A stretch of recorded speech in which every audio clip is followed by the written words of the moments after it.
today's threat more devastating is that we have leadership that has abandoned the God of the founders, leadership that denies the God of the founders, leadership that mocks the God of the founders.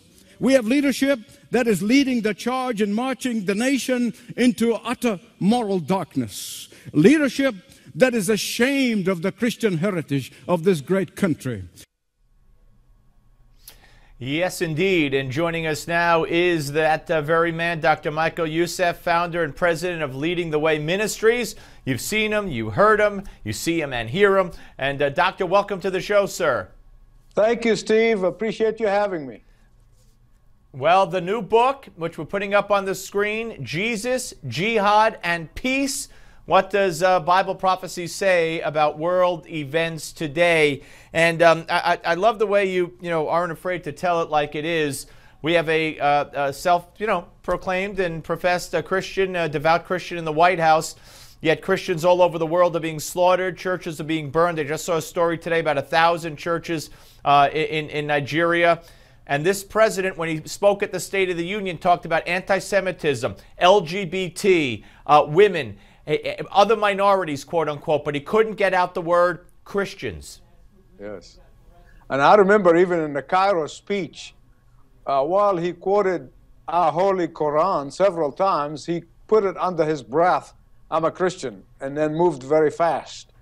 The Bible said, "By their fruit you shall know them." And the fact is, whether he's a Christian or not really doesn't matter. The Bible is very clear as to the role of the government, and the role of the government is to protect the citizenry, and that is really the primary job, according to Romans 13, that to exercise justice, not mercy. That's not the job of the government. That's the job of the individual Christian, or even the Christian community. And the problem we have a constituency, we have an electorate that has confused the roles of government and people and churches, and they get them all muddled and mixed up, and they want the church to act like patsies and accept falsehood, and all for the sake of peace. But the problem is, what price? No, I couldn't agree with you more. Let me ask you a question. Obviously, Jesus, Jihad, and Peace, the name of the book, and what Bible prophecy says about the world events today. Here we have, radical Islam rearing its ugly head, killing people, murdering people, beheading people, Jews, Christians, and other Muslims to a great extent. Yep. What do you believe? Is there a plan, according to the Bible, that the three religions are going to somehow come together, or is there a plan that says, that predicted what we're seeing right now? Help educate us. Sure. I think most evangelical Christians understand what we call the doctrine of eschatology. That's the end times, the return of Christ.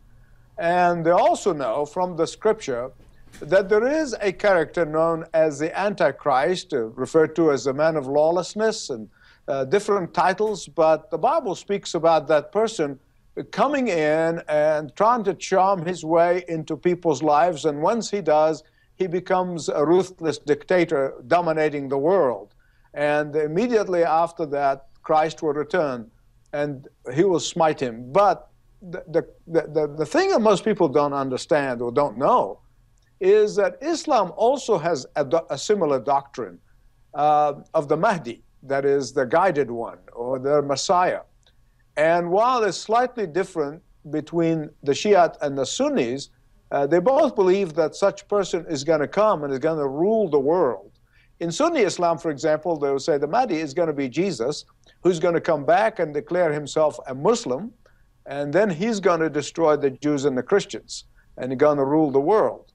The Shiite, who have always followed the different line of succession to the Prophet, who from the bloodline, their 12th Imam disappeared in infancy.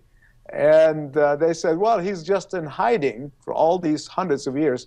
And then he's going to come back when there's such a chaos in the world. Ahmadinejad was trying to create that chaos so the Mahdi can come back and appear and bring peace. And so in both kind of situations, they have such a character, such a person.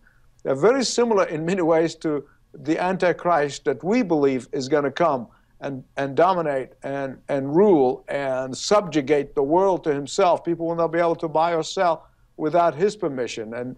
And you hear about the mark of the beast and all those kinds of things that are in the book of Revelation. So I decided to really do the research, do my homework as far as their belief in the Mahdi is concerned, and put it side by side with the Christian teaching about the Antichrist, and I showed the similarities. And in the end, when you see the rise of Islam and dominance and want to dominate the world, most people think that this is a new concept. This is just a fringe. But look, historically, in the 7th century, when Doctor, I don't have time because we only have less than a minute left, but it's all in the book. I know that. Jesus, Jihad, and Peace. And I think what people need to be concerned about is a country like Iran. They believe, their rulers believe, as you described, Armageddon will bring their Messiah. And that's what they long for. So if they get these weapons and nuclear bombs and they can nuke Israel and they can nuke the United States and they can start a world war, that would be, they believe, to their advantage. Whereas Christianity sits and waits for their Messiah to come back peacefully. And I think that's a huge difference. It's all in the book, folks. Jesus, Jihad, and Peace, what Bible prophecy says about world events today. Thank you very much, sir. Thank you, Steve.